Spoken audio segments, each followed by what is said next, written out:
Bismillahirrahmanirrahim. Assalamualaikum warahmatullahi wabarakatuh.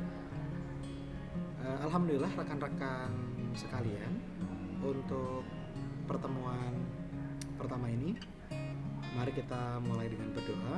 Doa akan dipimpin oleh Mas Ahmad Imami. Monggo Mas Ahmad Imami. Halo teman-teman, Wahid Isnain Selasa.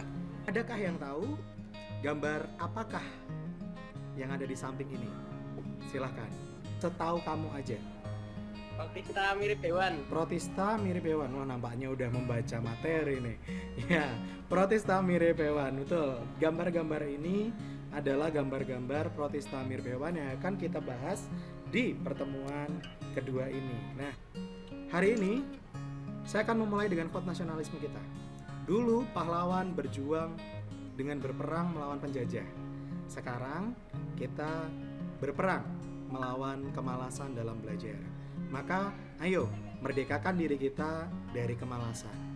Rekan-rekan sekalian, ada beberapa kompetensi dasar yang akan kita selesaikan.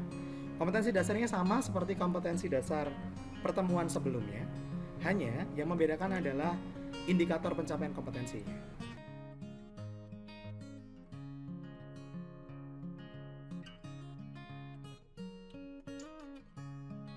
Pertama adalah saya akan menunjukkan kepada Anda sebuah video. Ya, saya hentikan dulu. Teman-teman, sekarang saya mau bertanya kepada Mas Erza. Ada berapa organisme yang ada di dalam video Mas Erza?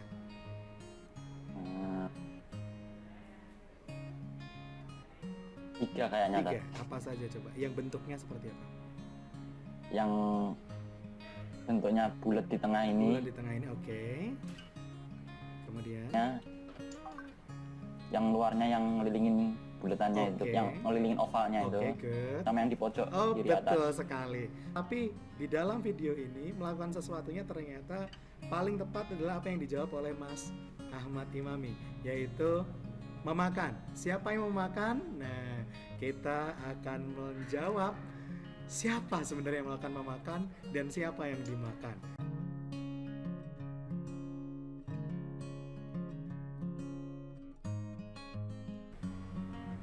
Baik.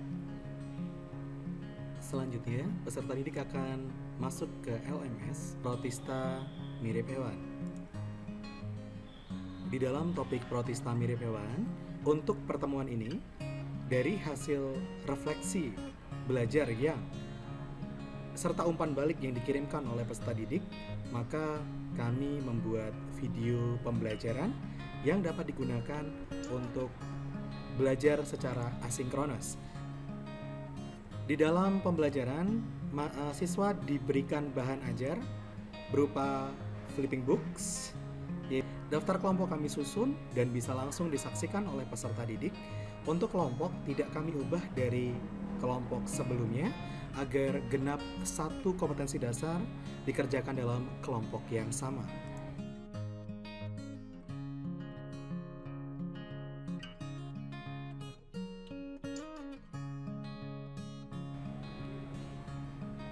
Selanjutnya akan beralih ke bagian eksplorasi. Pada eksplorasi diskusi kelompok protozoa, peserta didik diminta untuk mendiskusikan pertanyaan-pertanyaan yang bersifat HOTS. Kita bisa memberikan umpan balik berupa replay. Bagus sekali. Coba diperdalam lagi jawabannya.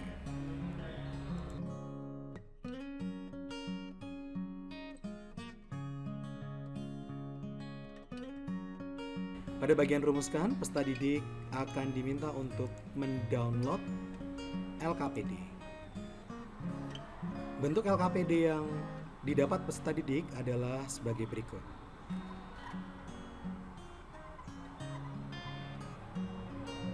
LKPD dilengkapi dengan barcode untuk scan video, kemudian juga dilengkapi tautan menuju ke videonya.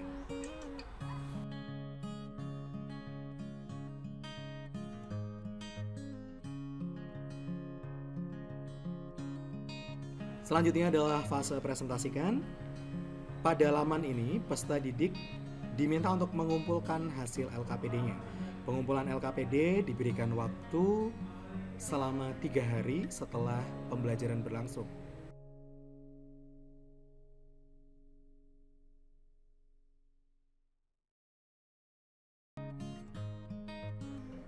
Assalamualaikum warahmatullahi wabarakatuh. Kita kembali ya Nak ya, di sesi kedua pembelajaran hari ini, yaitu verifikasi dan generalisasi, dilangkum dalam satu kegiatan yang kita sebut sebagai presentasi. Baik, selanjutnya kelompok 3. Siapakah kelompok 3? Saya Rat. Siapakah? Mas Soli Yazid ya? Ya, Oke, saya Ed. Rhizopoda termasuk Silakan. Rhizopoda termasuk salah satu klasifikasi protozoa. Rhizopoda bergerak dengan kaki semu. Rhizopoda bersel tunggal dan bentuk selnya dapat berubah-ubah. Hewan dari film ini hidup bebas di air tawar, air laut, atau tempat berkebun. Rhizopoda ada juga yang bersifat parasit pada manusia dan hewan. Mas Yazid, kira-kira ada nggak Rhizopoda di video tadi? Ada Yang mana Kak? yang memakan. Yang memakan, istimewa. Berarti tadi yang memakan adalah Rhizopoda. Flashback dikit. Kemudian yang di tengah-tengah, tadi ada kayak oval kan? Yang dimakan kira-kira masuk ke kelas yang mana? Tadi yang udah dijelasin Mas Fadli atau Mas Haidar. Kira-kira Ciliata. masuk ke Ciliata. Istimewa, keren, berarti terkonfirmasi ya. Video awal tadi memakan dan dimakan. Yang memakan adalah Rhizopoda. Yang dimakan adalah Ciliata. istimewa. Oke, kasih jempolnya dulu semuanya untuk Mas Soli Yazid. Terima kasih Mas Yazid. Coba diulangi, maaf. Gimana Kak? Fungsi dari makronukleus dan mikronukleus. Oke, fungsi dari makronukleus dan mikronukleus. Sebentar ya Kak ya. Baik Kakak, pertama makronukleus dan mikronukleus itu ada pada Ciliata Kak ya. Nah, Ciliata mempunyai sel yang memiliki 2 nukleus Kak. Yang pertama adalah makronukleus, yang kedua mikronukleus. Nah, masing-masing nukleus ini memiliki tugas sendiri-sendiri. Makronukleus berarti yang besar, itu untuk mengatur struktur dan metabolisme sel. Jadi yang untuk mengatur kegiatan sel itu yang gede, yang makro ya. Sedangkan untuk yang mengatur reproduksi, jadi nanti ada tuker-tukeran gitu Kak. Kan ini reproduksinya secara konjugasi, nanti tuker-tukeran gitu. Tuker-tukeran apa yang ditukar Ustaz? Tuker-tukeran mikronukleus, kemudian nanti terjadi peluburan mikronukleus gitu Kak. Jadi makro untuk pengaturan struktur maupun metabolisme sel. Kalau yang mikro itu kayak kelamin, jadi untuk mengatur aktivitas reproduksi gitu.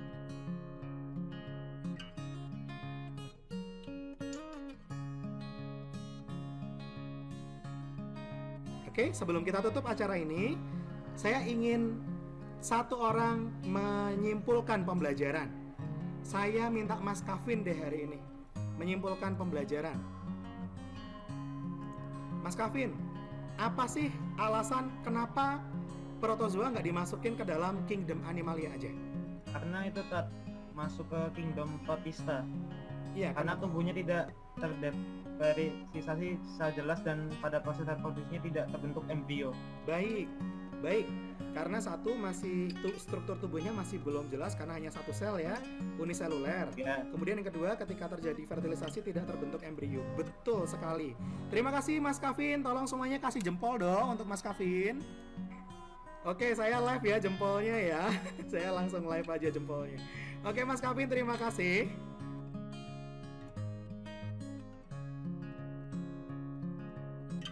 Peserta didik kemudian menjalankan kuis dan penutupan secara asinkron. Kuis dikerjakan satu kali dengan durasi 20 menit. Ada 10 soal pilihan ganda dalam kuis ini. Kemudian setelah selesai kita finish dan klik submit all. nilai akan muncul. Di sini nilainya adalah 10/35, jadi skor maksimal ada 35, kita mendapatkan skornya 10. Jika dalam skala 100 kita mendapatkan nilai 29.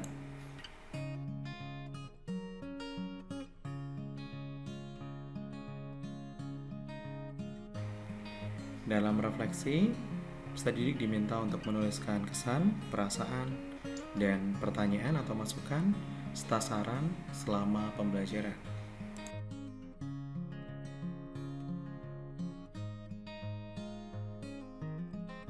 Selanjutnya adalah duniawi. Peserta didik diminta untuk menuliskan apa manfaat yang didapatkan setelah menyelesaikan pembelajaran.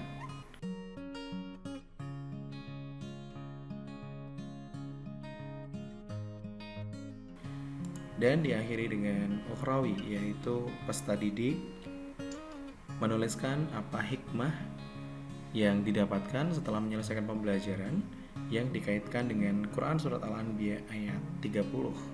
Seluruh kegiatan bersifat asinkron dan dipandu oleh video pembelajaran. Demikian, wassalamualaikum warahmatullahi wabarakatuh.